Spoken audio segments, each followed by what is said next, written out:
ఇక్కడ అయిపోయింది, last conclude చేస్తుండే, దాని తర్వాత మాట్లాడుతుంది.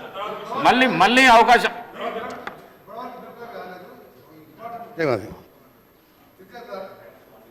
ముందుగా మా గౌరవ ముఖ్యమంత్రి గారికి మూసి బారిన బడి ఒకవైపు గతంలో ఉన్న ఫ్లోరైడ్ బాధతోని లక్షలాది మంది అలా బాధపడుతున్న తరుణంలో మొట్టమొదటిసారి ఒక రాష్ట్ర ముఖ్యమంత్రిగా మూసి మీద ఆలోచించి 7 మాసాలుగా ప్రతి సందర్భంలో మూసి ప్రక్షాళన గురించి మాట్లాడుతున్న ముఖ్యమంత్రి గారికి నల్గొండ జిల్లా, రంగారెడ్డి, హైదరాబాద్ ప్రజల పక్షాన వారికి ధన్యవాదాలు తెలియజేస్తూ మా కేటీఆర్ గారికి కూడా విజ్ఞప్తి చేస్తున్నా. మనం ఎవరో ఆలోచించలే, మేము బాధపడ్డాం. డ్రైనేజు, ఇండస్ట్రీ వేస్టేజు, ఫ్లోరైడు, ఆ బాధతో అధ్యక్ష ఇవాళ కూడా మా గ్రామాలలో మేము ఉండలేము. మీరు ఇప్పుడు చూడండి, పొద్దున్న లేస్తే ఆ గ్రామాలకి మూసిపోతుండే డ్రైనేజ్ స్మెల్ వస్తుంటుంది. పోచంపల్లి, చౌటుంపల్లి, ఇక్కడి నుంచి మొదలు పెడితే నార్కట్పల్లి. ఒకప్పుడు మూసి స్వచ్ఛమైన వికారాబాద్లో పుట్టి నేరేడు జిల్లా కృష్ణానదిలో కట్టిపోయే 1,04 ఎకరాలకు సాగునీరు, తాగునీరు ఇచ్చే రివర్ అది. ఇలా పొల్యూషన్తో లక్షలాది మంది రోగాల బారిపడుతున్నారు. అందుకని గౌరవ సభ్యులకు చెప్తున్నా, మీరు దాని మీద 20,000 కోట్లు 30,000 కోట్లు అయినా సరే సహకరించండి. దాన్ని వేరే విధంగా అర్థం చేసుకోవద్దని మీరు ఒక నల్గొండ జిల్లా మూసితో పాటు ఫ్లోరైడ్ బాధితుగా మీకు విజ్ఞప్తి చేస్తున్నాం. దీన్ని రాజకీయాలు జోడించకండి. ఎన్ని వేల కోట్లు అయినా సరే మూసి ప్రక్షాళనకు సహకరించమని విజ్ఞప్తి చేస్తున్నాం.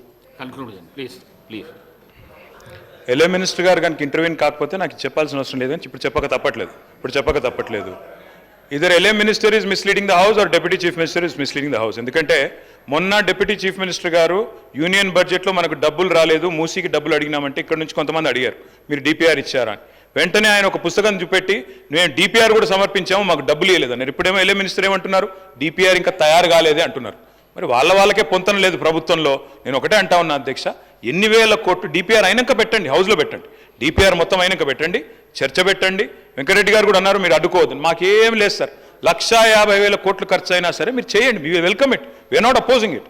All we are saying is clarity ఇవ్వండి. ఇది నేను చెప్పలేదు సార్, ఇది ముఖ్యమంత్రి గారి స్టేట్మెంట్. నేనేదో ప్లకార్డులు తీసుకురాలేదు శ్రీధర్ బాబు గారు, ముఖ్యమంత్రి గారి ప్రకటన తీసుకొచ్చినా.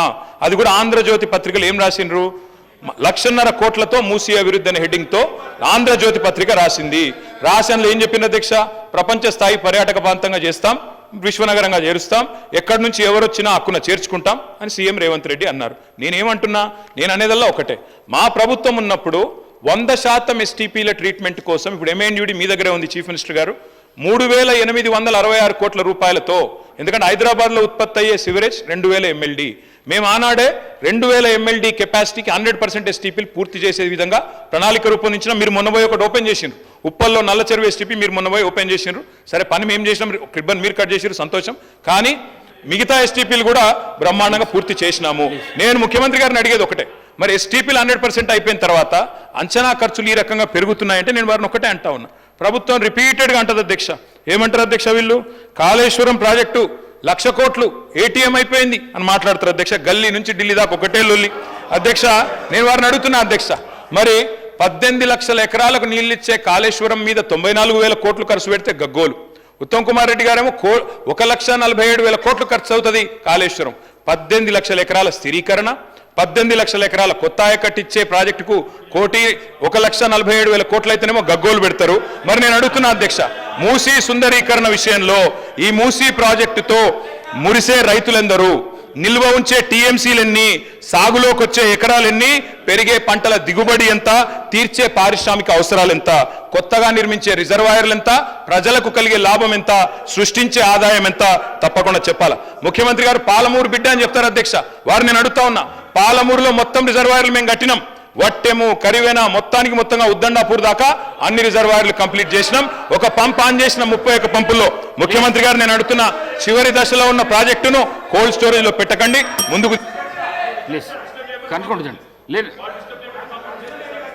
5 minutes లో కంక్లూడ్ చేస్తాను, వాళ్ళు డిస్టర్బ్ చేస్తున్నారు సార్. అధ్యక్ష నేను అడిగేది ఒకటే, చివరి దశలో ఉన్న ప్రాజెక్టును పక్కకు పెట్టి కోల్డ్ స్టోరేజ్లో పెట్టి పాలమూరు బిడ్డలకు అన్యాయం చేయకండి. లండన్ చేస్తారా, న్యూయార్క్ చేస్తారా, థీమ్ పార్క్ చేస్తారా, థేమ్స్ చేస్తారా, మీ ఇష్టం. కానీ దాని వెనుకున్న థీమ్ ఏందో, బ్యాక్గ్రౌండ్లో జరుగుతున్నదేందో తెలంగాణ సమాజం గమనిస్తున్నదనే విషయం మర్చిపోకండి. అధ్యక్ష మూసీతో పాటు మానేరు రివర్ ఫ్రంట్ కరీంనగర్లో 60% పనులు పూర్తయినాయి. దాన్ని కూడా దయచేసి కంప్లీట్ చేయాలని చెప్పి గౌరవ ముఖ్యమంత్రి కోరుతా ఉన్నా. కరీంనగర్ జిల్లాకు మంచి మేలు జరుగుతుంది. శ్రీధర్ బాబు గారు, మీరు కూడా అక్కడ మంత్రి